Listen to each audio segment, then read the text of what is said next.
সঞ্জয় শুক্রবার শিয়ালদা কোর্ট থেকে যখন তাকে কড়া নিরাপত্তায় তাকে জেলে নিয়ে যাওয়া হচ্ছে, কোনো রকমের তার চোখে মুখে কোনো রকমের আফসোস নেই, কোনো গ্লানি নেই, কোনো অপরাধ যে সে করেছে কোনো অনুশোচনা নেই। জেরায় জেরায় জেরায় আমি ক্লান্ত, আমাকে খেতে দিতে হবে না, শান্তিতে ভালো করে একটু ঘুমোতে দিন, এরকমটাই সে জানাচ্ছে জেলে যারা তাকে জেরা করতে আসছে। শুক্রবার শিয়ালদহ আদালতে জেলা হেফাজতের নির্দেশ দেওয়ার পরই সন্ধ্যায় কড়া নিরাপত্তার মধ্যে প্রেসিডেন্সি জেলে নিয়ে যাওয়া হয় সঞ্জয়কে। সেখানে গেট দিয়ে ঢোকার পরেই জেল কর্মীদের হাত জোড় করে শান্তিতে ঘুমানোর আর্জি জানায় ধৃত সঞ্জয়।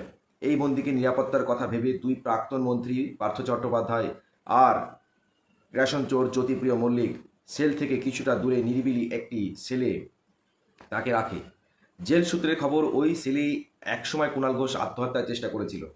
এতদিন সেখানে ছিল খুনের মামলার কুখ্যাত এক দুষ্কৃতী। তাকে অন্য জায়গায় সরিয়ে দেওয়া হয় এবং সেই জায়গাটায় রাখা হয় কাকে? কুণাল ঘোষকে। উৎসাহ ছিল না প্রাক্তন দুই মন্ত্রী, একটি হচ্ছে রেশন চোর মন্ত্রী আর একজন হচ্ছে শিক্ষা চাকরিচুরি মন্ত্রী। সঞ্জয়ের নাম বলতেই বালু বলে ওঠেন, এই সমস্ত নোংরা লোকের নাম আমার সামনে আলোচনা করবে না। এদিন জেলে গিয়ে রাতে ডাল রুটি সবজি খেয়ে সেলের টানা ঘুম দেয় ওই সিভিলিয়ান ভলেন্টিয়ার, মানে যার চোখে মুখে কিন্তু কোনো রকমের অনুশোচনা নেই, কোনো চিন্তা নেই। সে ডাইরেক্ট একদম জানাচ্ছে, যখন সে প্রিজন ভ্যানে ওঠে তখনও পুলিশ কর্মীদের জানায় তাকে ফাঁসি দেওয়া হোক। আবার যখন তাকে জেরা করা হচ্ছে তখন সে সরাসরি যারা জেরা করছে তাদেরকে বলছে যে আমাকে এত কিছু জিজ্ঞাসা করবেন না, আমাকে শান্তিতে ঘুমাতে দিন। তা ভাবুন যে এই আসামি, একে এত সহজ মৃত্যু দিলে হবে না, একে এত সহজ মৃত্যু এর কাম্য নয়, একে পাবলিকের মাঝখানে ছেড়ে দেওয়া হোক। তবেই এর কিন্তু যথোপযুক্ত বিচার পাবলিক করবে।